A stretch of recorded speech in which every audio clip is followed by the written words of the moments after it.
ਵਾਹਿਗੁਰੂ ਵਾਹਿਗੁਰੂ ਵਾਹਿਗੁਰੂ ਵਾਹਿਗੁਰੂ। ਸਤਨਾਮ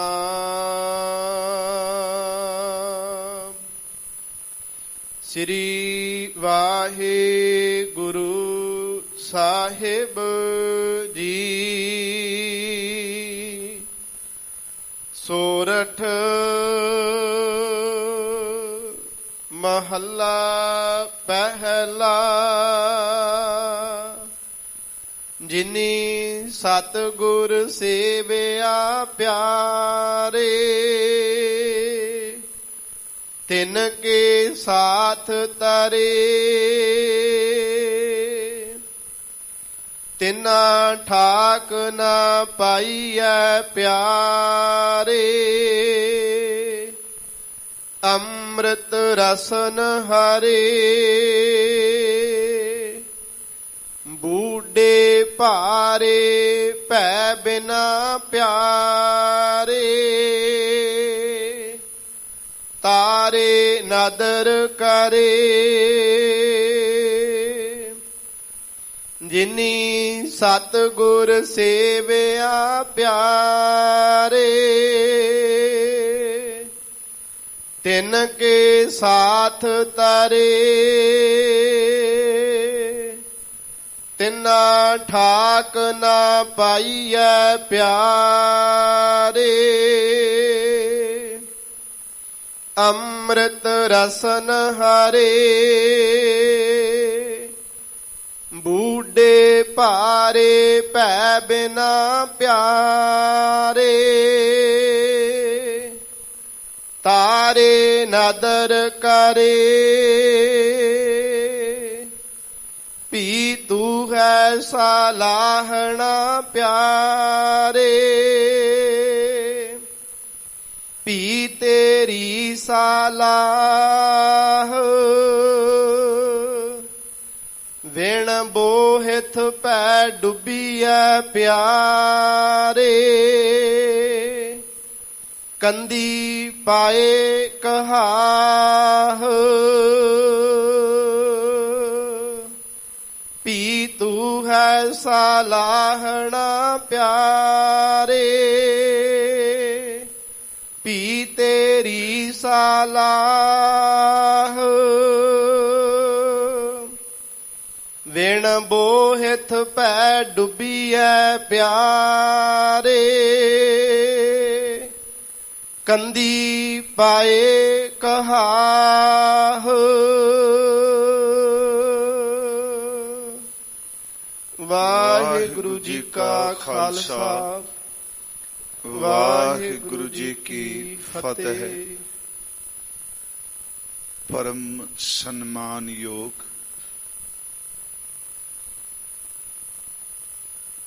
ਗੁਰਦੁਆਰਾ ਮੰਜੀ ਸਾਹਿਬ ਦੀਵਾਨ ਹਾਲ, ਜਿੱਥੋਂ ਆਪ ਜੀ ਰੋਜ਼ਾਨਾ ਸਤਿਗੁਰਾਂ ਜੀ ਦੇ ਪਾਵਨ ਪਵਿੱਤਰ ਦਰਬਾਰ ਸੱਚਖੰਡ ਸ੍ਰੀ ਹਰਿਮੰਦਰ ਸਾਹਿਬ ਜੀ ਵਿਖੇ ਅੰਮ੍ਰਿਤ ਵੇਲੇ ਆਏ ਹੋਏ ਹੁਕਮਨਾਮੇ ਦੀ ਵਿਚਾਰ ਵਿਦਵਾਨ ਗੁਰਮੁਖਾਂ ਤੋਂ ਸਰਵਣ ਕਰਦੇ ਹੋ। ਅੱਜ ਅੰਮ੍ਰਿਤ ਵੇਲੇ ਸਤਿਗੁਰਾਂ ਜੀ ਨੇ ਜੋ ਪਾਵਨ ਪਵਿੱਤਰ ਹੁਕਮ ਰੂਪ ਸ਼ਬਦ ਦੀ ਬਖਸ਼ਿਸ਼ ਕੀਤੀ ਹੈ, ਇਹ ਸਤਿਗੁਰੂ ਗੁਰੂ ਨਾਨਕ ਸਾਹਿਬ ਜੀ ਮਹਾਰਾਜ ਹਜ਼ੂਰ ਦੀ ਮੁਬਾਰਕ ਰਸਨਾ ਤੋਂ ਉਚਾਰਨ ਕੀਤਾ ਹੋਇਆ ਹੈ। ਅਸ਼ਟਪਦੀ ਰੂਪ ਵਿੱਚ ਸਤਿਗੁਰਾਂ ਨੇ ਇਹ ਸ਼ਬਦ ਉਚਾਰਨ ਕੀਤਾ। ਇੱਕ ਇੱਕ ਪਦੇ ਵਿੱਚ ਤਿੰਨ ਤਿੰਨ ਤੁਕਾਂ ਨੇ, ਦੋ ਰਹਾਉ ਦੀਆਂ ਤੁਕਾਂ ਨੇ। ਆਓ ਇਸ ਅੰਮ੍ਰਿਤ ਸ਼ਬਦ ਦੀ ਵਿਚਾਰ ਸਤਿਗੁਰਾਂ ਦੀ ਮਿਹਰ ਨਾਲ ਕਰ ਸਕੀਏ। ਔਰ ਦੂਸਰਾ, ਜਿਹੜੇ ਅੱਜ ਕੱਲ ਦਿਨ ਚੱਲ ਰਹੇ ਨੇ, ਗੁਰਦੁਆਰਾ ਨਨਕਾਣਾ ਸਾਹਿਬ ਜੀ ਦੇ ਸਾਕੇ ਨਾਲ ਸੰਬੰਧਿਤ, ਭਾਵੇਂ ਉਸ ਸਾਕੇ ਦੇ ਸੰਬੰਧ ਵਿੱਚ ਸੰਖੇਪ ਅਤੀ ਸਨਮਾਨਯੋਗ ਗਿਆਨੀ ਗੁਰਬਖਸ਼ ਸਿੰਘ ਜੀ ਗੁਲਸ਼ਨ ਕੱਲ ਆਪ ਜੀ ਨਾਲ ਵਿਚਾਰ ਕਰਕੇ ਵੀ ਗਏ ਨੇ, ਪਰ ਇਸ ਸਾਕੇ ਦਾ ਜੋ ਵਰਤਾਰਾ ਹੈ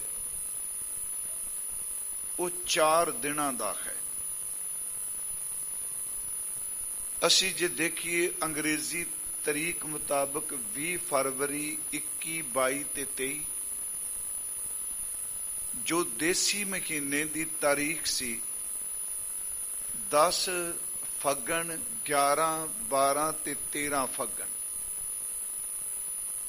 ਉਸ ਸੰਬੰਧੀ ਵੀ ਜੇ ਸਮੇਂ ਦੀ ਬਚਤ ਹੋਈ ਜ਼ਰੂਰ ਵਿਚਾਰ ਕਰਾਂਗੇ। ਸਤਿਗੁਰਾਂ ਦੇ ਚਰਨਾਂ 'ਚ ਬੇਨਤੀ ਹੈ, ਧੰਨ ਗੁਰੂ ਰਾਮਦਾਸ ਸਭ ਦੀ ਇੱਜ਼ਤ ਪਰਦੇ ਢੱਕਣ ਵਾਲੇ ਸਤਿਗੁਰੂ ਜੀ, ਆਪ ਜੀ ਆਪਣੀ ਬਖਸ਼ਿਸ਼ ਮਿਹਰ ਕਰੋ। ਆਪ ਵਿੱਚ ਵਰਤ ਕੇ ਸਤਿਗੁਰੂ ਭੈ, ਭਾਵਨਾ, ਸ਼ਰਧਾ, ਅਕੀਦਤ ਨਾਲ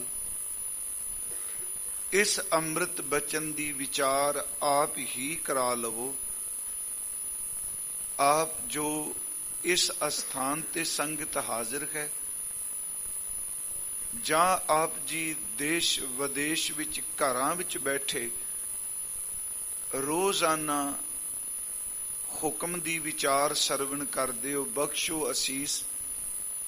ਅਦਬ ਸਹਿਤ ਉਚਾਰਨ ਕਰੋ ਜੀ, ਸਤਨਾਮ ਸ੍ਰੀ ਵਾਹਿਗੁਰੂ ਜੀ।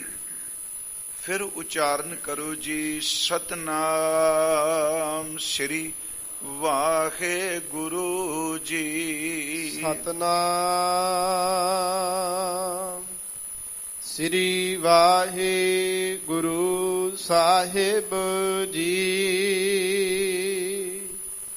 ਸੋਰਠ ਮਹੱਲਾ ਪਹਿਲਾ। ਰਾਗ ਸੋਰਠ ਹੈ ਔਰ ਇਸ ਅੰਮ੍ਰਿਤ ਬਚਨ ਦੇ ਉਚਾਰਨ ਕਰਤਾ ਆਦਿ ਗੁਰੂ ਧੰਨ ਧੰਨ ਸਤਿਗੁਰੂ ਗੁਰੂ ਨਾਨਕ ਦੇਵ ਜੀ ਮਹਾਰਾਜ ਨੇ। ਸਤਿਗੁਰੂ ਗੁਰੂ ਨਾਨਕ ਦੇਵ ਸੱਚੇ ਪਾਤਸ਼ਾਹ ਜੀ ਮਹਾਰਾਜ, ਜਿਨ੍ਹਾਂ ਦੇ ਸੰਬੰਧ ਵਿੱਚ ਸ੍ਰੀ ਗੁਰੂ ਗ੍ਰੰਥ ਸਾਹਿਬ ਵਿੱਚ ਅਨੇਕਾਂ ਅੰਮ੍ਰਿਤ ਬਚਨ ਨੇ,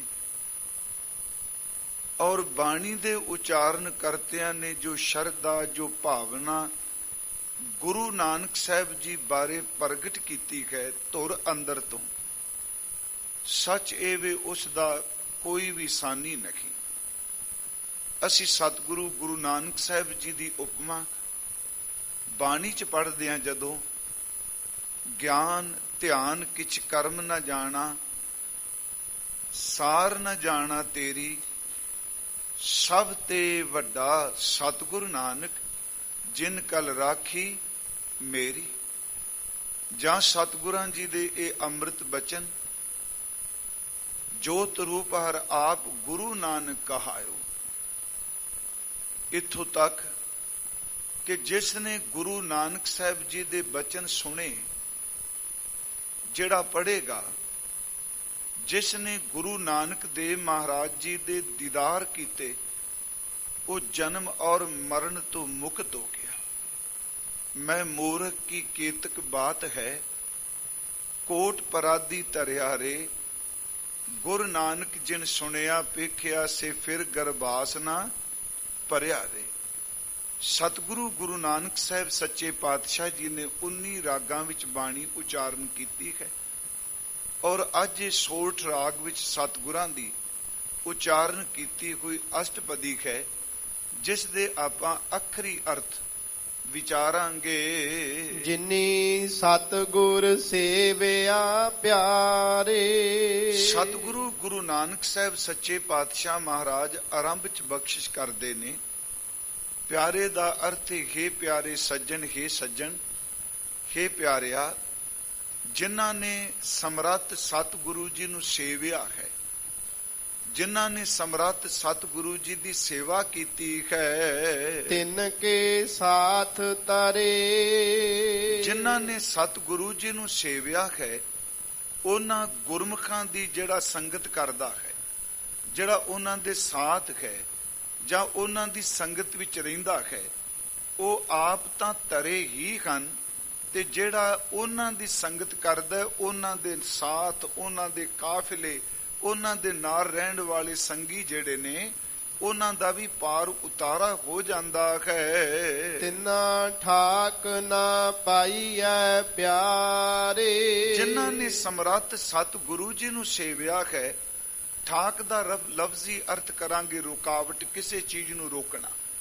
ਕਹਿੰਦੇ ਨੇ ਉਹਨਾਂ ਦਾ ਕੋਈ ਵੀ ਰਸਤਾ ਨਹੀਂ ਰੋਕ ਸਕਦਾ ਅਧਿਆਤਮਕ, ਨਾ ਵਕਾਰ, ਨਾ ਬਾਹਰ ਸੰਸਾਰ ਦਾ ਕੋਈ ਬੰਦਾ, ਕੋਈ ਚੀਜ਼ ਵੀ ਉਹਨਾਂ ਦੇ ਰਸਤੇ ਦਾ ਰੋੜਾ ਨਹੀਂ ਬਣ ਸਕਦੀ, ਉਹਨਾਂ ਨੂੰ ਅਟਕਾ ਨਹੀਂ ਸਕਦੀ, ਉਹਨਾਂ ਨੂੰ ਠਾਕ ਨਹੀਂ ਪਾ ਸਕਦੀ।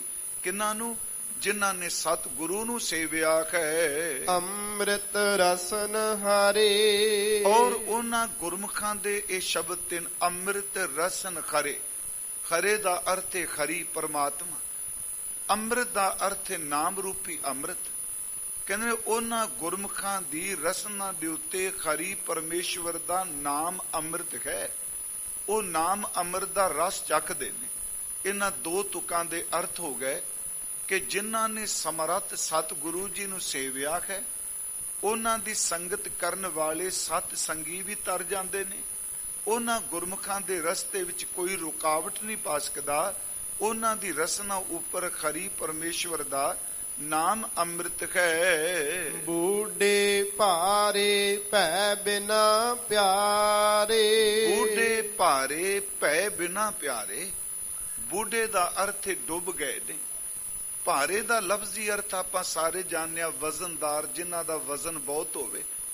ਮਹਾਰਾਜ ਕਹਿੰਦੇ ਜਿਨ੍ਹਾਂ ਲੋਕਾਂ ਦੇ ਅੰਦਰ ਪਰਮੇਸ਼ਵਰ ਜੀ ਦਾ ਭੈ ਨਹੀਂ, ਜਿਨ੍ਹਾਂ ਅੰਦਰ ਸਮਰੱਥ ਸਤਿਗੁਰੂ ਦਾ ਕੋਈ ਅਦਬ ਨਹੀਂ, ਉਹ ਵਾਸ਼ਨਾ ਦੇ ਭਾਰ ਨਾਲ, ਆਪਣੇ ਪਾਪਾਂ ਦੇ ਕਰਮਾਂ ਦੇ ਭਾਰ ਨਾਲ, ਆਪਾਂ ਆਪਣੇ ਕੀਤੇ ਹੋਏ ਮੰਦ ਭਾਗ ਕਰਮਾਂ ਕਰਕੇ ਇੰਨੇ ਕੁ ਭਾਰੇ ਹੋ ਚੁੱਕੇ ਨੇ ਕਿ ਆਪਣੇ ਪਾਪ ਕਰਮਾਂ ਦੇ ਭਾਰ ਨਾਲ ਹੀ ਡੁੱਬ ਗਏ, ਕਿਉਂਕਿ ਉਹਨਾਂ ਅੰਦਰ ਪਰਮੇਸ਼ਵਰ ਦਾ ਭੈ ਨਹੀਂ। ਤਾਰੇ ਨਦਰ ਕਰੇ। ਪਰ ਇੱਕ ਸਤਿਗੁਰਾਂ ਨੇ ਹੋਰ ਇੱਥੇ ਬਖਸ਼ਿਸ਼ ਕਰ ਦਿੱਤੀ। ਕਹਿੰਦੇ ਨੇ ਭਾਈ, ਮਾੜੇ ਕਰਮਾਂ ਦੇ ਭਾਰ ਕਰਕੇ, ਉਂਝ ਤਾਂ ਸਤਿਗੁਰਾਂ ਨੇ ਕਾਮ, ਕ੍ਰੋਧ, ਲੋਭ, ਮੋਹ, ਹੰਕਾਰ, ਨਿੰਦਿਆ, ਚੁਗਲੀ, ਇਹ ਸਾਰੇ ਭਾਰ ਵਾਲੀਆਂ ਚੀਜ਼ਾਂ ਦਸੀਆਂ ਨੇ। ਪਰ ਕਹਿੰਦੇ ਨੇ ਜਿਨ੍ਹਾਂ ਉੱਪਰ ਵਾਹਿਗੁਰੂ ਜੀ ਦੀ ਨਜ਼ਰ ਹੋ ਜਾਏ, ਉਹ ਸੱਚੀ ਮੁੱਚੀ ਹੋ ਜਾਏ, ਭਾਰੇ ਬੰਦਿਆਂ ਨੂੰ ਵੀ ਤਾਰ ਦਿੰਦਾ ਹੈ।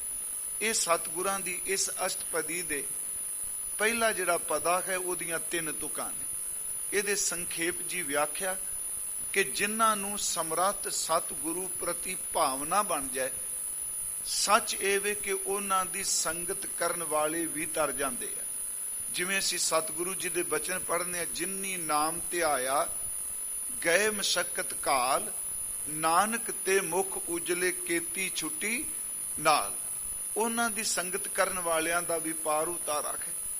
ਭਾਈ ਗੁਰਦਾਸ ਸਾਹਿਬ ਤਾਂ ਕਹਿੰਦੇ ਨੇ ਆਪ ਤਰੇ ਤਰੇਰ ਸਰੀਠਾ। ਇਹੋ ਜਿਹਾ ਗੁਰਮੁਖ ਆਪ ਤਰਦੇ ਨੇ ਤੇ ਸੱਚ ਇਹ ਸ੍ਰਿਸ਼ਟੀ ਨੂੰ ਤਾਰਨ ਦੀ ਸਮਰੱਥਾ ਰੱਖਦੇ ਨੇ। ਦੂਸਰੀ ਗੱਲ, ਉਹਨਾਂ ਦੇ ਰਸਤੇ ਵਿੱਚ ਕੋਈ ਚੀਜ਼ ਰੁਕਾਵਟ ਨਹੀਂ ਆ ਸਕਦੀ। ਇਹਦਾ ਮਤਲਬ ਰੁਕਾਵਟਾਂ ਪੈਦਾ ਕੀਤੀਆਂ ਜਾਂਦੀਆਂ ਨੇ। ਆ ਕਾਮ, ਕ੍ਰੋਧ, ਲੋਭ, ਮੋਹ, ਹੰਕਾਰ ਰੁਕਾਵਟ ਬਣਦੇ ਨੇ। ਗੁਰਮੁਖੋ ਸੰਸਾਰ ਦੇ ਲੋਕ ਰੁਕਾਵਟ ਬਣਦੇ ਨੇ। ਪਰ ਜਿਨ੍ਹਾਂ ਨੂੰ ਸਤਿਗੁਰੂ ਨੂੰ ਚੇਤੇ ਕੀਤਾ ਹੈ, ਯਾਦ ਰੱਖੋ ਕਿ ਜਿਵੇਂ ਇੱਕ ਚਸ਼ਮੇ ਦਾ ਪਾਣੀ ਤੇਜ਼ ਪ੍ਰਵਾਹ ਨਾਲ ਚੱਲਦਾ ਹੈ, ਉਹ ਚਟਾਨਾਂ ਨੂੰ ਵੀ ਰੋੜ ਕੇ ਲੈ ਜਾਂਦਾ ਹੈ। ਉਹਦੇ ਰਸਤੇ ਵਿੱਚ ਨਾ ਕੋਈ ਚਟਾਨ, ਨਾ ਕੋਈ ਪਹਾੜੀ, ਨਾ ਕੋਈ ਰੁੱਖ। ਚੱਲਦੇ ਹੋਏ ਪ੍ਰਵਾਹ ਪਾਣੀ ਨੂੰ ਕੋਈ ਨਹੀਂ ਰੋਕ ਸਕਦਾ। ਸੱਚ ਇਹ ਵਿੱਚ ਜਿਹਦੇ ਅੰਦਰ ਵਾਹਿਗੁਰੂ ਜੀ ਦੀ ਕਿਰਪਾ ਵਰਤ ਜਾਏ, ਨਾ ਉਹਨੂੰ ਵਕਾਰ ਰੋਕ ਸਕਦਾ, ਨਾ ਸੰਸਾਰ ਰੋਕ ਸਕਦਾ।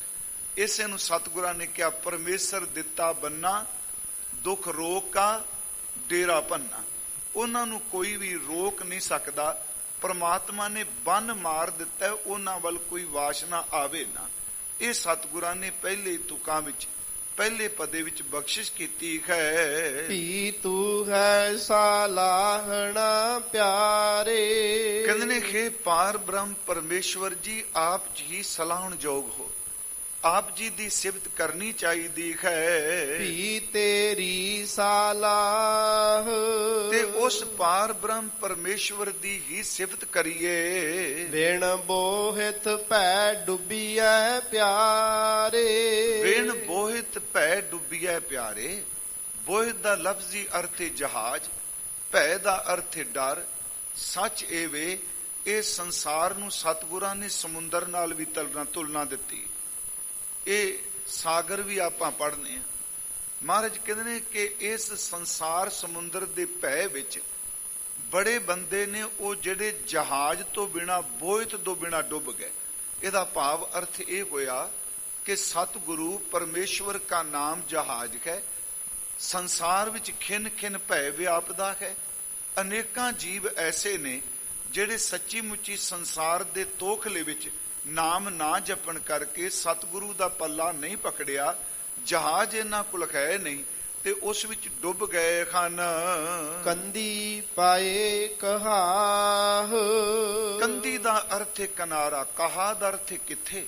ਕਿ ਭਾਈ ਜਿਹੜੇ ਬੰਦੇ ਅੱਧ ਵਿਚਕਾਰੇ ਡੁੱਬ ਗਏ ਨੇ ਸਮੁੰਦਰ ਦੇ, ਉਹ ਕਿਹੜੇ ਕੰਢੇ ਤੇ ਜਾ ਕੇ ਹੱਥ ਪਾਣਗੇ। ਇਹਦਾ ਭਾਵ ਇਹ ਹੈ ਕਿ ਭਾਈ ਪਰਮੇਸ਼ਵਰ ਦੀ ਸਿਫਤ ਜਿਹੜੀ ਹੈ ਉਹ ਸਭ ਤੋਂ ਉੱਤਮ ਹੈ। ਜਿਹੜਾ ਪਰਮਾਤਮਾ ਦੀ ਸਿਫਤ ਕਰਦਾ ਹੈ, ਸੱਚ ਇਹ ਵੇ ਉਦੋਂ ਵੱਡੀ ਕੋਈ ਬਾਦਸ਼ਾਹੀ ਹੈ ਹੀ ਨਹੀਂ।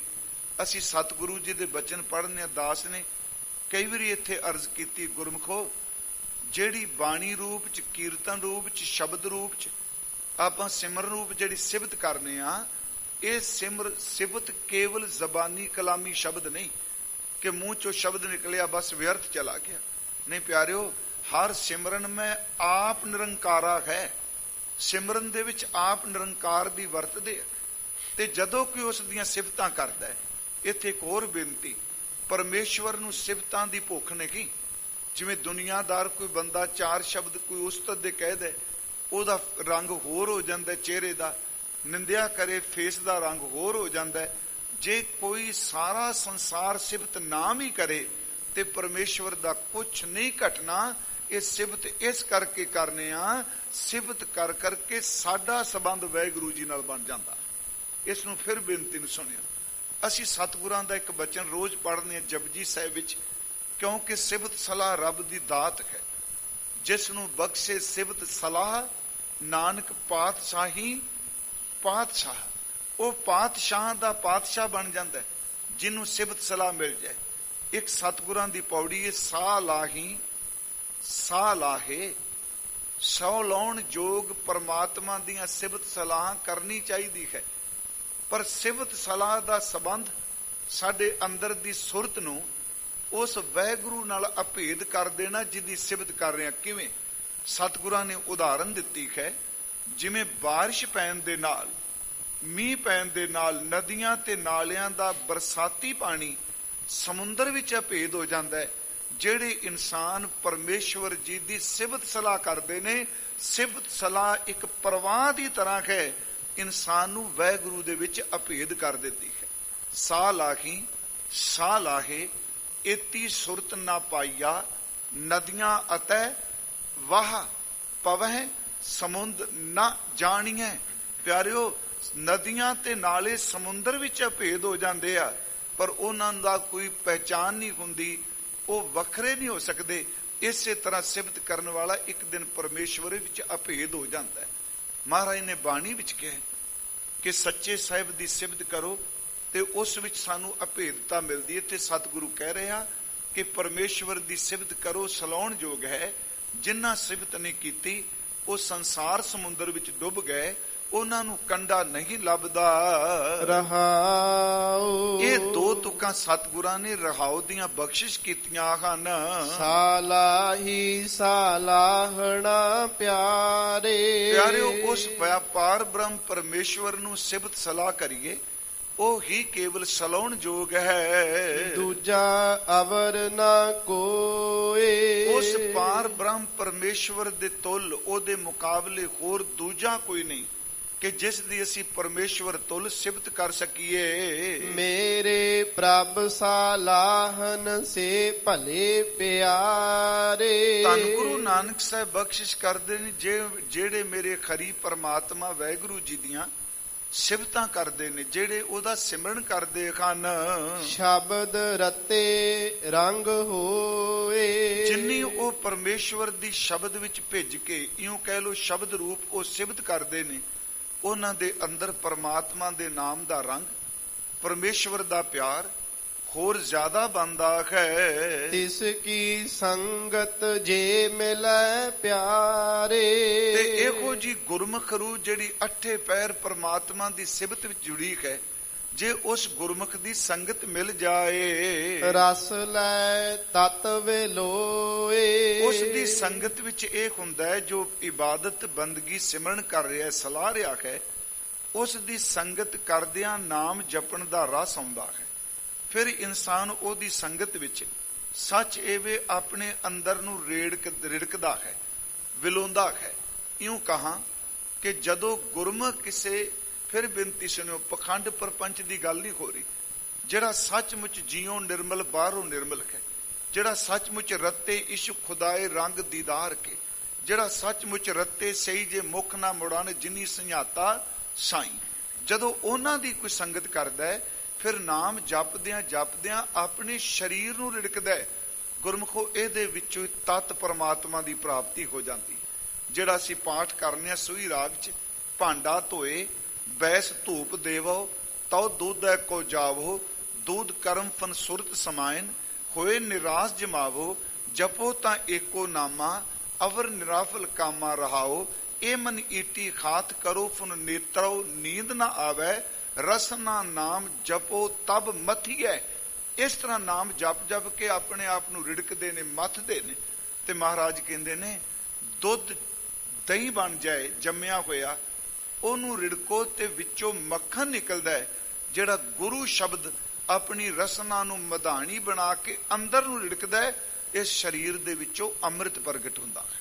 ਰਸਨਾ ਨਾਮ ਜਪੋ ਤਾਂ ਮਥੀਐ ਇਨ ਬਿਦ ਅੰਮ੍ਰਿਤ ਪਾਵ। ਕਹਿੰਦੇ ਨੇ ਭਾਈ, ਉਹਨਾਂ ਗੁਰਮੁਖ ਦੀ ਸੰਗਤ ਕਰਕੇ ਨਾਮ ਦਾ ਰਸ ਲੈਂਦਾ ਹੈ, ਆਪਣੇ ਅੰਦਰ ਨੂੰ ਵਿਰੋਲ ਕੇ ਤਤ ਪਰਮੇਸ਼ਵਰ ਦੀ ਪ੍ਰਾਪਤੀ ਕਰਦਾ ਹੈ। ਪਤ ਪਰਵਾਨਾ ਸਾਚ ਕਾ ਪਿਆਰੇ। ਪਤ ਪਰਵਾਨਾ ਸਾਚ ਕਾ ਪਿਆਰੇ। ਪਤ ਦਾ ਅਰਥ ਅਸੀਂ ਇੱਥੇ ਇੱਜ਼ਤ ਕਰਾਂਗੇ ਜੀ। ਪਰਵਾਨਾ ਦਾ ਲਫ਼ਜ਼ੀ ਅਰਥ ਹੁੰਦਾ ਜੀ ਰਾਹਦਾਰੀ। ਸਾਚ ਕਾ ਦਾ ਅਰਥ ਹੈ ਸੱਚੇ ਪਰਮਾਤਮਾ ਵਾਹਿਗੁਰੂ ਜੀ ਦੇ ਸਿਮਰਨ ਦਾ। ਕਹਿੰਦੇ ਪਿਆਰਿਓ, ਜਿਹੜਾ ਆਪ ਜੀ ਸਤਿਨਾਮ ਵਾਹਿਗੁਰੂ ਜਪ ਰਹੇ ਹੋ, ਮੇਰੇ ਕਹਿਣ ਤੋਂ ਮੁਰਾਦ ਅਸੀਂ ਕੀਰਤਨ ਪਾਠ ਜਿਹੜੀ ਸਿਫਤ ਕਰਨੇ ਆ, ਇਹ ਸਾਰਿਆਂ ਦੀ ਰਾਹਦਾਰੀ ਤਿਆਰ ਹੁੰਦੀ ਪਈ ਹੈ। ਫਿਰ ਬੇਨਤੀ ਸੁਣਿਓ ਕਿ ਅੱਜ ਵੀ ਜਦੋਂ ਕੋਈ ਸਮਾਨ ਖਰੀਦਦਾ ਹੈ ਤੇ ਉਹਦਾ ਪੇਪਰ ਵਰਕ ਹੁੰਦਾ, ਉਹਦੀ ਰਾਹਦਾਰੀ ਬਣਦੀ ਹੈ। ਹਾਲਾਂਕਿ ਸਮਾਨ ਟਰੱਕ ਦੇ ਵਿੱਚ ਲੋਡ ਹੋਵੇ, ਉੱਤੇ ਤਰਪਾਲ ਪਾਈ ਹੋਵੇ, ਢੱਕਿਆ ਹੋਵੇ, ਤੇ ਜਦੋਂ ਕੋਈ ਆਦਮੀ ਆਪਣੇ ਸਮਾਨ ਦੀ ਰਾਹਦਾਰੀ ਦਿਖਾ ਦਿੰਦਾ ਹੈ ਤੇ ਨਾਕੇ ਵਾਲੇ ਉਹਨੂੰ ਰੋਕਦੇ ਨਹੀਂ, ਉਹ ਆਪਣੀ ਮੰਜ਼ਿਲ ਵੱਲ ਚਲਾ ਜਾਂਦਾ ਹੈ। ਜਿਹੜਾ ਆਪਾਂ ਸਿਮਰਨ, ਨਾਮ, ਸੇਵਾ, ਇਬਾਦਤ, ਇਹ ਕੇਵਲ ਕਹਿਣ ਮਾਤਰ ਨਹੀਂ, ਗੁਰਮੁਖੀ ਰੋਜ਼ ਸਾਡੀ ਰਾਹਦਾਰੀ ਤਿਆਰ ਹੁੰਦੀ ਪਈ ਹੈ। ਤੇ ਇਹ ਉਹ ਰਾਹਦਾਰੀ ਹੈ ਜਿਹੜੀ ਪਰਮੇਸ਼ਵਰ ਦੀ ਦਰਗਾਹ ਤੱਕ ਲੈ ਕੇ ਜਾਂਦੀ ਹੈ। ਨਾਮ ਸੱਚਾ ਨਿਸ਼ਾਨ। ਜਦੋਂ ਰਾਹਦਾਰੀ ਤਿਆਰ ਹੁੰਦੀ ਏ, ਉਹਦੇ ਉੱਤੇ ਕਾਗਜ਼ ਤੇ ਮੋਹਰ ਲੱਗਦੀ ਏ, ਸਟੈਂਪ ਲਾਉਂਦੇ ਆ ਨਾ ਜੀ। ਮਹਾਰਾਜ ਕਹਿੰਦੇ ਭਾਈ, ਤੇਰੀ ਇਹ ਰਾਹਦਾਰੀ ਤਿਆਰ ਹੋ ਗਈ ਏ ਤੇ ਸੱਚੇ ਵਾਹਿਗੁਰੂ ਜੀ ਦੇ ਨਾਮ ਦਾ ਨਿਸ਼ਾਨ, ਉਹਦੀ ਮੋਹਰ ਲੱਗੀ ਹੈ। ਆਇਆ ਲਿਖ ਲੈ ਜਾਵਣਾ ਪਿਆਰੇ। ਜੋ ਇਸ ਸੰਸਾਰ ਵਿੱਚ ਆਇਆ ਗੁਰਮੁਖੋ, ਉਹਨੇ ਇੱਕ ਦਿਨ ਸੰਸਾਰ ਜੋ ਲਿਖਿਆ ਹੈ, ਉਹਨੇ ਲੈ ਕੇ ਜਾਣਾ ਹੈ। ਹੁਕਮੀ ਹੁਕਮ ਪਛਾਣ, ਪਰ ਉਹ ਗੁਰਮੁਖ ਰੂਹਾਂ ਜਿਹੜੀਆਂ ਹੁਕਮੀ ਹੁਕਮ ਪਛਾਣ, ਹੁਕਮੀ ਦਾ ਅਰਥ ਇੱਥੇ ਪਰਮੇਸ਼ਵਰ, ਜਿਹੜੇ ਪਰਮੇਸ਼ਵਰ ਦੀ ਕਿਰਪਾ ਨਾਲ ਉਹਦੇ ਹੁਕਮ ਨੂੰ ਪਹਿਚਾਨਦੇ ਹਨ। ਗੁਰ ਬਿਨ ਹੁਕਮ ਨਾ ਬੂਝੀਐ ਪਿਆਰੇ। ਪਰ ਹੇ ਪਿਆਰੇ, ਹੇ ਸੱਜਣ, ਸਤਿਗੁਰੂ ਤੋਂ ਬਿਨਾ ਪਰਮੇਸ਼ਵਰ ਦਾ ਹੁਕਮ ਸਮਝ ਨਹੀਂ ਪੈਂਦਾ।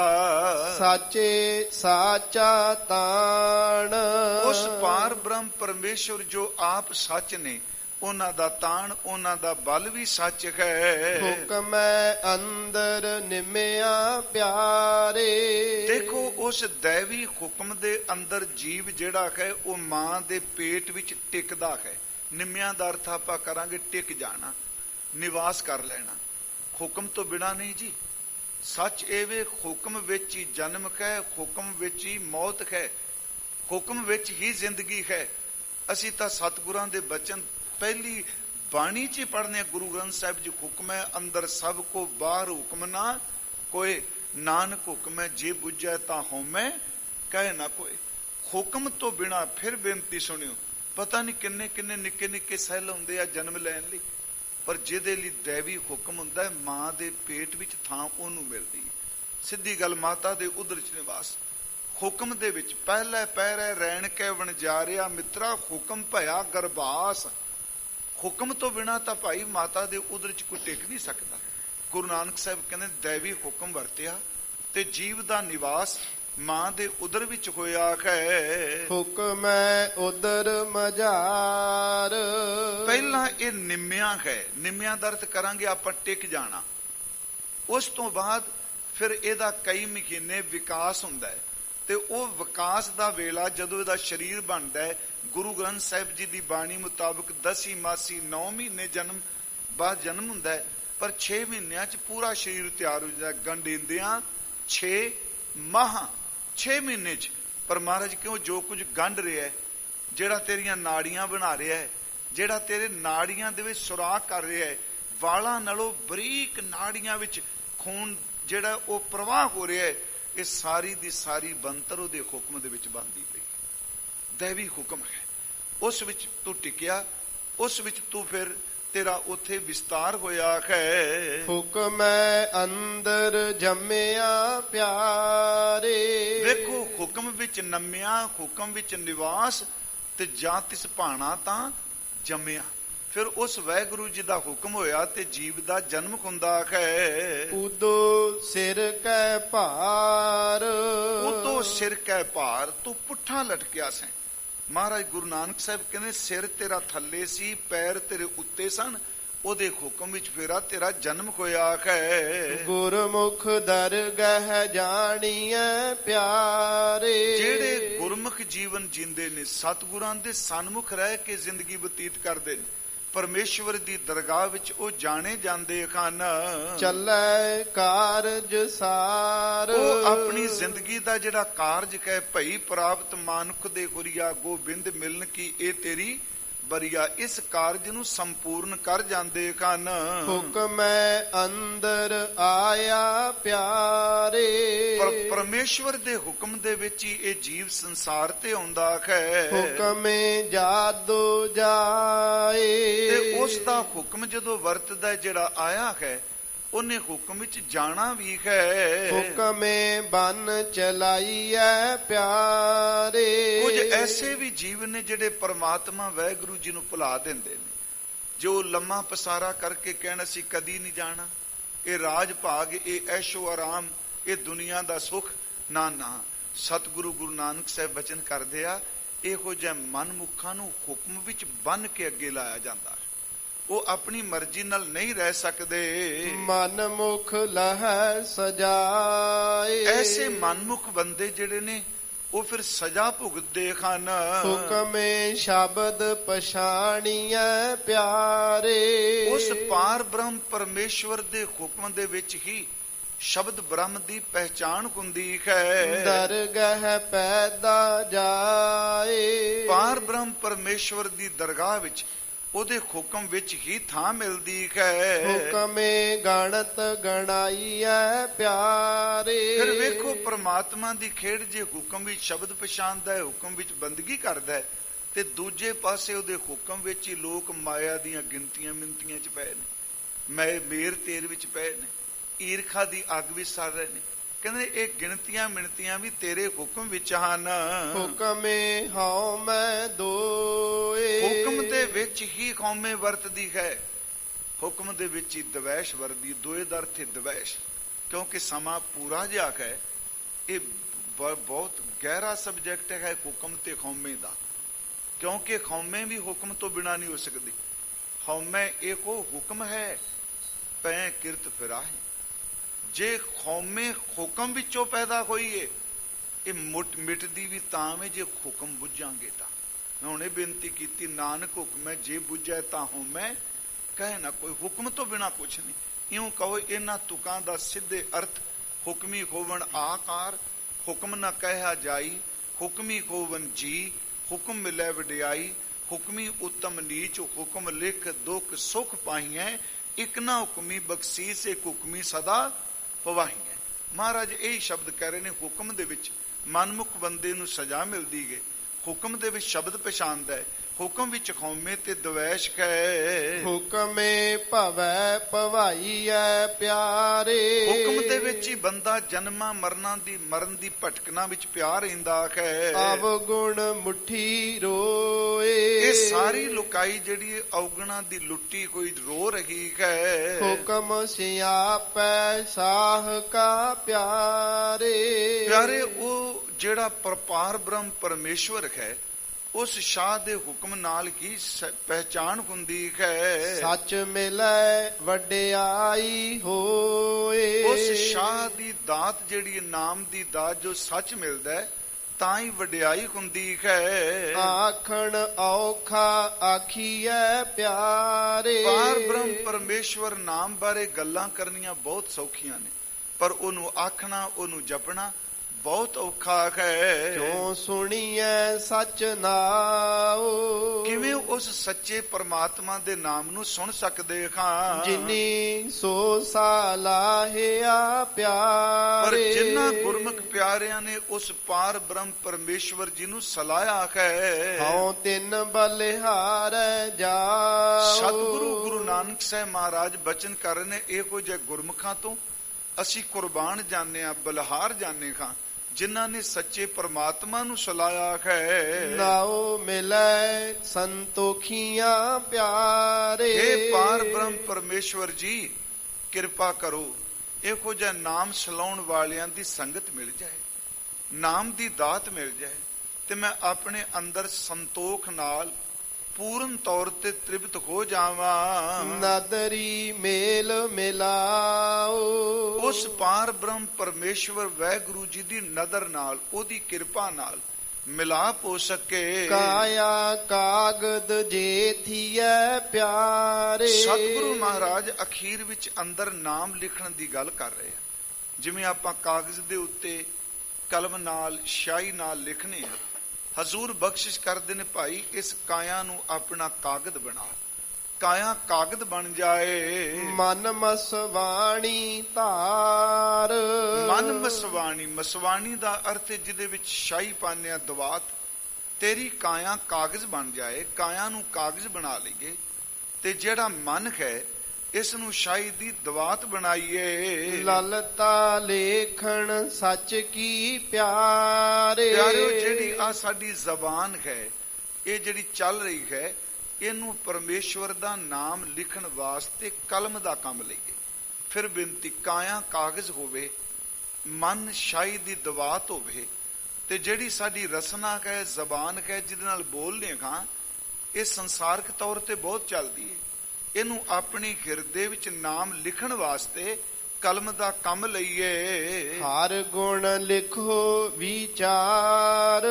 ਉਸ ਪਾਰ ਬ੍ਰਹਮ ਪਰਮੇਸ਼ਵਰ ਦੇ ਜਿਹੜੇ ਗੁਣ ਨੇ, ਜਿਵੇਂ ਆਪਾਂ ਫਿਰ ਬੇਨਤੀ ਹੈ ਕਿ ਆਪਾਂ ਰਸਨਾ ਨਾਲ ਕੋਈ ਚੀਜ਼ ਚੱਖਨੇ ਆ, ਖਾਣੇ ਆ, ਚਲੋ ਦੰਦ ਚਬਾਉਂਦੇ ਨੇ, ਰਸਨਾ ਸਵਾਦ ਲੈਂਦੀ, ਉਹ ਵਸਤੂ ਸਾਡੇ ਧੁਰ ਅੰਦਰ ਚਲੀ ਜਾਂਦੀ ਹੈ। ਫਿਰ ਬੇਨਤੀ ਹੈ ਰੋਮ ਰੋਮ ਵਿੱਚ ਰਚ ਜਾਂਦੀ ਹੈ, ਨਸਾਂ ਵਿੱਚ ਉਹ એનર્ਜੀ ਤਾਕਤ ਰਚ ਜਾਂਦੀ ਹੈ। ਇਸੇ ਤਰ੍ਹਾਂ ਹਜ਼ੂਰ ਕਹਿੰਦੇ ਨੇ ਭਾਈ ਆਪਣੀ ਰਸਨਾ ਨੂੰ ਕਲਮ ਬਣਾ। ਕਲਮ ਸਿਰਫ ਬਾਹਰ ਦੇ ਕਾਗਜ਼ ਉੱਤੇ ਅੱਖਰ ਲਿਖਦੀ ਹੈ, ਖਰੂਫ ਲਿਖਦੀ ਹੈ, ਸ਼ਬਦ ਲਿਖਦੀ ਹੈ। ਜਦੋਂ ਕਾਇਆ ਕਾਗਜ਼ ਬਣ ਜਾਏਗੀ, ਮਨ ਸ਼ਾਹੀ ਦੀ ਦਵਾਤ ਬਣ ਜਾਏਗਾ, ਰਸਨਾ ਨਾਲ ਤੂੰ ਵਾਹਿਗੁਰੂ ਬੋਲੇਗਾ ਤੇ ਰਸਨਾ ਨਾਲ ਲਿਖਿਆ ਹੋਇਆ ਤੇਰੇ ਧੁਰ ਹਿਰਦੇ ਵਿੱਚ ਉਤਰ ਜਾਏਗਾ। ਰਸਨਾ ਨਾਲ ਜਪੇਗਾ, ਇਹ ਅੰਦਰ ਵਸ ਜਾਏਗਾ।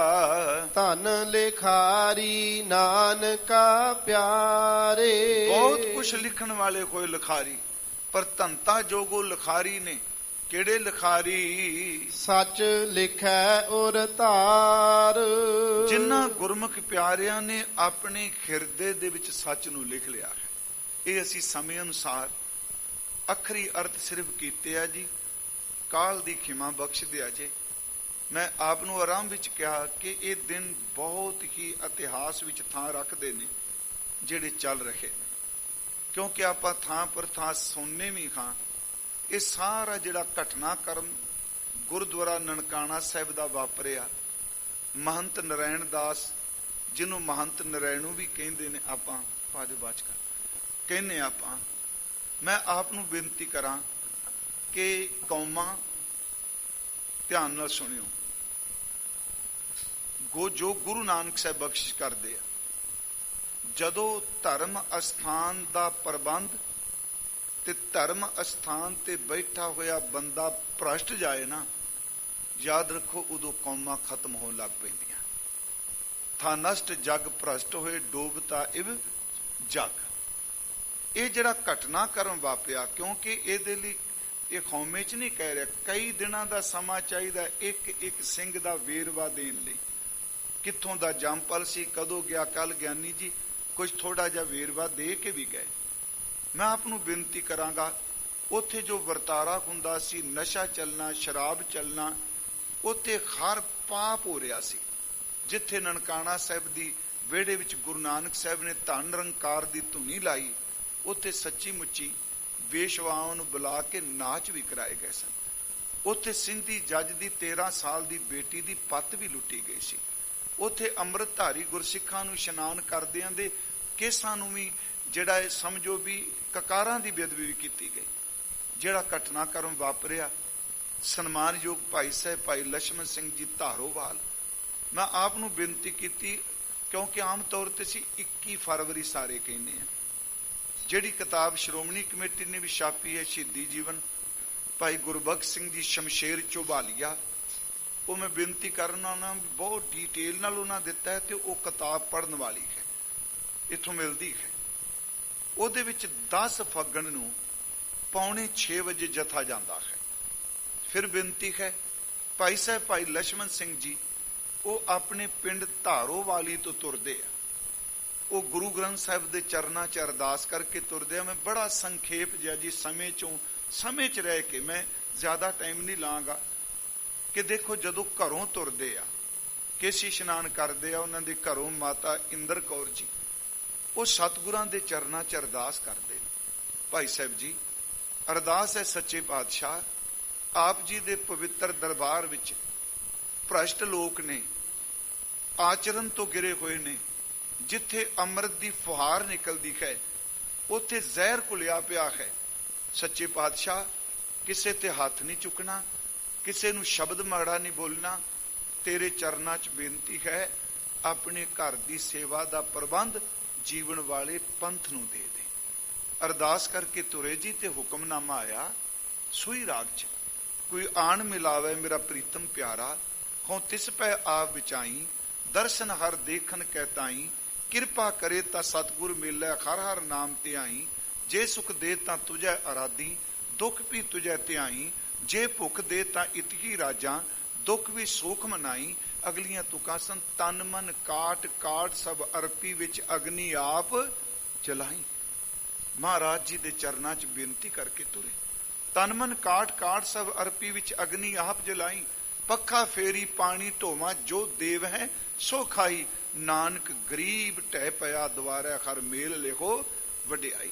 ਇੱਥੋਂ ਜਥਾ ਤੁਰਦਾ, ਨਿਜ਼ਾਮਪੁਰ ਦੇਵਾ ਸਿੰਘ ਵਾਲੇ ਆਉਂਦੇ ਨੇ, ਇੱਥੇ ਹੋਰ ਸਿੰਘ ਨਾਲ ਰਲਦੇ ਨੇ ਜੀ। ਇਤਿਹਾਸ ਕਹਿੰਦਾ ਹੈ ਇੱਥੇ ਦੂਜੀ ਅਰਦਾਸ ਕੀਤੀ ਜਾਂਦੀ ਹੈ ਗੁਰੂ ਗ੍ਰੰਥ ਸਾਹਿਬ ਦੇ ਸਨਮੁਖ। ਇਸ ਦੂਜੀ ਅਰਦਾਸ ਤੋਂ ਬਾਅਦ ਜਥਾ ਜਦੋਂ ਹੁਕਮ ਲੈਂਦਾ ਹੈ ਤੇ ਹੁਕਮਨਾਮਾ ਫਿਰ ਆ ਜਾਂਦਾ, ਤਨ ਮਨ ਕਾਟ ਕਾਟ ਸਭ ਅਰਪੀ ਵਿੱਚ ਅਗਨੀ ਆਪ ਜਲਾਈ। ਮੇਰੀ ਬੇਨਤੀ 10 ਫੱਗਣ ਨੂੰ 20 ਫਰਵਰੀ ਨੂੰ ਤਕਰੀਬਨ 5:45 ਵਜੇ ਸਵੇਰ ਦੇ ਅੰਮ੍ਰਿਤ ਵੇਲੇ ਤੋਂ ਬਾਅਦ 5:45 ਵਜੇ ਦੇ ਕਰੀਬ ਇਹ 10 ਜਥਾ ਅੰਦਰ ਪ੍ਰਵੇਸ਼ ਕਰਦਾ। ਮੈਂ ਬਾਕੀ ਕੋਈ ਜ਼ਿਕਰ ਨਹੀਂ ਕਰ ਰਿਹਾ ਕਿ ਰੋਕਣ ਦਾ ਯਤਨ ਕੀਤਾ ਮੈਂ, ਸਿਰਫ ਮੇਰਾ ਮਤਲਬ ਇੰਨਾ ਹੈ ਕਿ ਆਪਾਂ ਸੰਸਕਾਰ ਤੱਕ ਗੱਲ ਜ਼ਰੂਰ ਕਰ ਜਾਈਏ। ਜਦੋਂ ਜਥਾ ਉੱਥੇ ਪਹੁੰਚਦਾ ਹੈ, ਭਾਈ ਸਾਹਿਬ ਭਾਈ ਲਛਮਣ ਸਿੰਘ ਜੀ ਗੁਰੂ ਗ੍ਰੰਥ ਸਾਹਿਬ ਜੀ ਦੀ ਤਾਬਿਆ ਬੈਠ ਜਾਂਦੇ।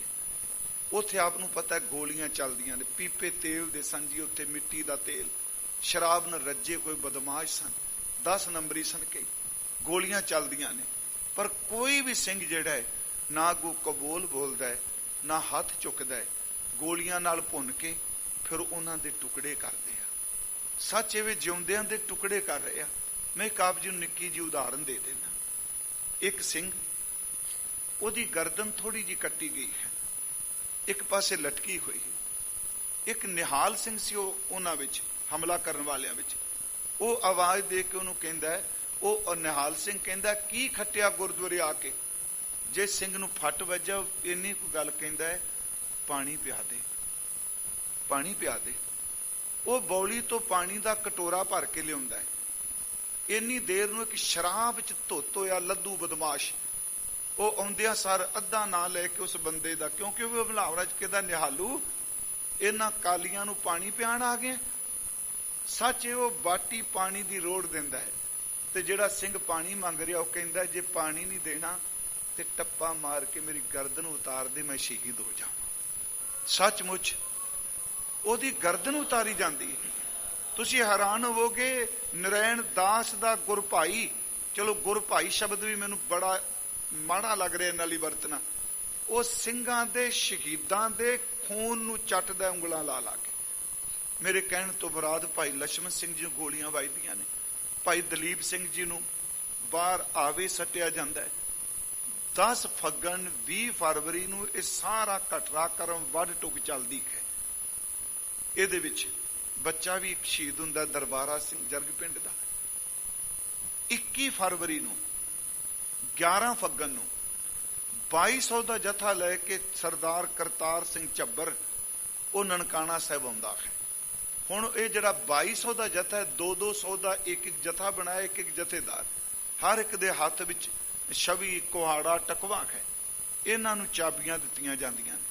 ਮੈਂ ਆਪ ਨੂੰ ਬੇਨਤੀ ਕਰਾਂਗਾ 22 ਫਰਵਰੀ ਨੂੰ 12 ਫੱਗਣ ਨੂੰ ਫਿਰ ਜਿਹੜਾ ਉੱਥੇ ਦੇਖਿਆ ਜਾਂਦਾ ਹੈ, ਗਵਰਨਰ ਵੀ ਆਉਂਦਾ ਹੈ, ਥਾਂ ਥਾਂ ਤੇ ਸੱਚੇ ਵੀ ਗੁਰਮੁਖੋ ਟੁਕੜੇ ਪੈ ਸਨ ਸ਼ਹੀਦਾਂ ਦੇ।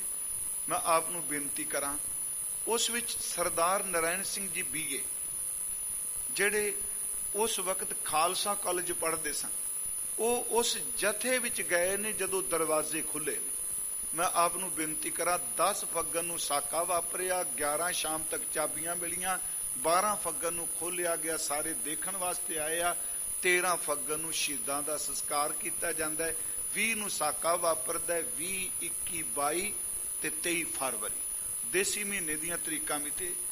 ਹੁਣ ਸਿਰਫ ਇੱਕ ਬੇਨਤੀ ਹੈ ਕਿ ਉਸ ਵਕਤ ਜਦੋਂ ਸੰਸਕਾਰ ਕੀਤਾ ਗਿਆ ਉਸ ਵਿੱਚ ਅੱਧ ਸੜੀਆਂ 4 ਲਾਸ਼ਾਂ ਮਿਲੀਆਂ ਨੇ। ਚਿਹਰੇ ਉਹਨਾਂ ਦੇ ਸਾਰੇ ਟਕਵੇ ਕੁਹਾੜੀਆਂ ਨਾਲ ਕੱਟੇ ਹੋਏ ਸਨ। 119 ਖੋਪੜੀਆਂ ਅੰਦਰੋਂ ਮਿਲੀਆਂ, ਸਿਰਫ ਖੋਪੜੀਆਂ। 7 ਖੋਪੜੀਆਂ ਬਾਹਰੋਂ ਕੁਹਾਰਾਂ ਦੇ ਆਵੀ ਵਿੱਚੋਂ ਮਿਲੀਆਂ, ਜੋ ਸਾਨੂੰ ਭਾਈ ਨਰੈਣ ਸਿੰਘ ਦੀ ਲਿਖਤ ਹੈ। 4 ਅੱਧ ਸੜੀਆਂ ਲਾਸ਼ਾਂ, 119 ਖੋਪੜੀਆਂ ਅੰਦਰੋਂ, 7 ਖੋਪੜੀਆਂ ਬਾਹਰੋਂ ਤੇ ਗੁਰਮੁਖੋ ਤਕਰੀਬਨ 3 ਟੋਕਰੇ ਵੱਡੇ ਕੀਮਾ ਕੀਤੇ ਹੋਏ ਮਾਸ ਦੇ, 10 ਟੋਕਰੇ ਛੋਟੀਆਂ ਛੋਟੀਆਂ ਹੱਡੀਆਂ ਦੇ। ਜਿਹੜੀ ਚਿਖਾ ਚੁਣੀ ਗਈ, ਜਿਹੜਾ ਦਿਨ ਆਉਣਾ ਹੈ 23 ਨੂੰ, ਉਹ ਜਿਹੜੀ ਚਿਖਾ ਚੁਣੀ ਜਾਂਦੀ ਹੈ ਉਹਦੇ ਬਾਰੇ ਕਿਹਾ ਜਾਂਦਾ ਉਹ ਤਕਰੀਬਨ 20 ਫੁੱਟ ਲੰਮੀ ਤੇ 5 ਫੁੱਟ ਸ਼ਾਇਦ ਉਹ ਉੱਚੀ ਦਾ ਜ਼ਿਕਰ ਕਰਦੇ 8 ਫੁੱਟ। ਉਹਦੇ ਉੱਤੇ 24 ਗਜ ਜਿਹੜਾ ਉਹ ਕੱਪੜਾ ਪਾਇਆ ਜਾਂਦਾ ਹੈ। ਮੈਂ ਬੇਨਤੀ ਕਰਾਂ, ਉਸ ਵਕਤ ਭਾਈ ਸਾਹਿਬ ਭਾਈ ਹੀਰਾ ਸਿੰਘ ਜੀ ਫਰੂਕਿਆਂ ਵਾਲੇ ਉਹ ਉੱਥੇ ਸਨ।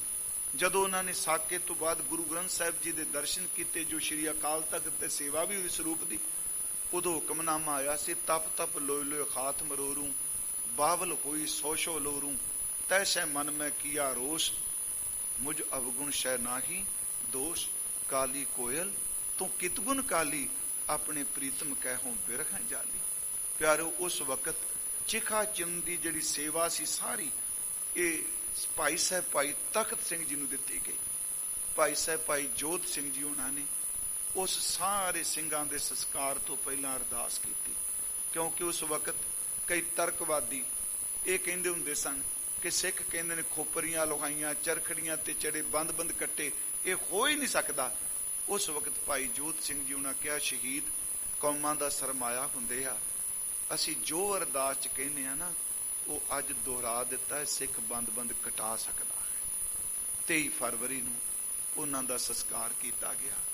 ਪਰ ਜਿਸ ਸੁਪਨੇ ਨੂੰ ਉਹ ਲੈ ਕੇ ਸ਼ਹੀਦ ਹੋਏ, ਪ੍ਰਬੰਧ ਚੰਗੇ ਹੋਣ, ਗ੍ਰੰਥੀ ਕਰਦਾਰ ਵਾਲੇ ਹੋਣ, ਪ੍ਰਬੰਧਕ ਉੱਚੇ ਕਰਦਾਰ ਵਾਲੇ ਹੋਣ, ਗੁਰੂ ਕੀ ਗੋਲਕ ਦੀ ਗਲਤ ਵਰਤੋਂ ਨਾ ਹੋਵੇ, ਮੇਰਾ ਖਿਆਲ ਉਹਨਾਂ ਦਾ ਸੁਪਨਾ ਹੀ ਬਣ ਕੇ ਰਹਿ ਗਿਆ, ਉਹ ਪੂਰਾ ਨਹੀਂ ਹੋ ਸਕਿਆ। ਇਹ ਸੱਚਾਈ ਹੈ। ਤੇ ਕੱਲਾ ਪ੍ਰਬੰਧ ਇੱਕ ਸ਼੍ਰੋਮਣੀ ਕਮੇਟੀ ਨਹੀਂ, ਯਾਦ ਰੱਖਿਓ, ਛੋਟੇ ਤੋਂ ਛੋਟਾ ਗੁਰਦੁਆਰੇ, ਮਤਲਬ ਜਿੱਥੇ 4 ਸ਼ਰੀਰ ਵੀ ਗੁਰਦੁਆਰਾ ਬਣਾ ਕੇ ਬੈਠੇ ਨੇ, ਉਹਦੇ ਤੋਂ ਲੈ ਕੇ ਗੁਰਦੁਆਰੇ ਪ੍ਰਬੰਧ ਦਾ ਅਰਥ ਸਿਰਫ ਇੱਕ ਜਮਾਤ ਨਾਲ ਨਹੀਂ, ਦੇਸ਼ ਪ੍ਰਦੇਸ਼ ਵਿੱਚ ਜਿੱਥੇ ਵੀ ਗੁਰਦੁਆਰੇ ਦਾ ਪ੍ਰਬੰਧਕ ਹੈ, ਜੇ ਬੈਠਣ ਵਾਲਾ ਪ੍ਰਬੰਧਕ ਤੇ ਉੱਥੇ ਗੁਰੂ ਦੀ ਗੱਲ ਕਰਨ ਵਾਲੀ ਭ੍ਰਿਸ਼ਟਿਆ ਜਾਏਗਾ ਤੇ ਕੌਮ ਦਾ ਪ੍ਰਚਾਰ ਕੀ ਹੋਵੇਗਾ। ਇਹ ਸਭ ਨੂੰ ਪਤਾ, ਆਪਣੇ ਅੰਦਰ ਬੰਦੇ ਝਾਤੀ ਮਾਰ ਸਕਦੇ ਆ। ਆਓ ਜੀ, ਮੈਂ ਸਮੇਂ ਦੇ ਲਿਹਾਜ਼ ਨਾਲ ਸਮਾਪਤੀ ਕਰ ਦਿੱਤੀ ਹੈ, ਕਿਉਂਕਿ ਇਸ ਲਈ ਕਾਫੀ ਦਿਨ ਚਾਹੀਦੇ ਆ ਸਾਕੇ ਵਾਸਤੇ। ਸਤਿਗੁਰਾਂ ਜੀ ਦੇ ਇਸ ਬਚਨ ਦੇ ਅੰਤਲੀ ਜਿਹੜੀਆਂ ਤੁਕਾਂ ਨੇ ਸਰਵਣ ਕਰੋ ਜੀ। ਕਾਇਆ ਕਾਗਦ ਜੇ ਥੀਐ ਪਿਆਰੇ, ਮਨ ਮਸਵਾਣੀ ਧਾਰ, ਲਲਤਾ ਲੇਖਣ ਸੱਚ ਕੀ ਪਿਆਰੇ, ਹਰ ਗੁਣ ਲਿਖੋ ਵਿਚਾਰ, ਧਨ ਲੇਖਾਰੀ ਨਾਨਕਾ ਪਿਆਰੇ, ਸਾਚ ਲਿਖੈ ਉਰ ਧਾਰ। ਵਾਹਿਗੁਰੂ ਜੀ ਕਾ ਖਾਲਸਾ, ਵਾਹਿਗੁਰੂ ਜੀ ਕੀ ਫਤਿਹ। ਵਾਹਿਗੁਰੂ ਜੀ ਕਾ ਖਾਲਸਾ, ਵਾਹਿਗੁਰੂ ਜੀ ਕੀ ਫਤਿਹ। ਸ਼ੇਰੇ ਪੰਜਾਬ ਗੁਰਬਾਣੀ YouTube ਚੈਨਲ ਨੂੰ ਵੱਧ ਤੋਂ ਵੱਧ ਸਬਸਕ੍ਰਾਈਬ ਕਰੋ ਤੇ ਇਸ ਤੇ ਗੁਰਬਾਣੀ, ਸ਼ਬਦ ਕੀਰਤਨ ਤੇ ਇਤਿਹਾਸ ਨਾਲ ਵੱਧ ਤੋਂ ਵੱਧ ਜੁੜ ਕੇ ਆਨੰਦ ਮਾਣੋ ਤੇ ਆਪਣੀ ਜ਼ਿੰਦਗੀ ਨੂੰ ਸਫਲ ਕਰੋ। ਵਾਹਿਗੁਰੂ ਜੀ ਕਾ ਖਾਲਸਾ, ਵਾਹਿਗੁਰੂ ਜੀ ਕੀ ਫਤਿਹ।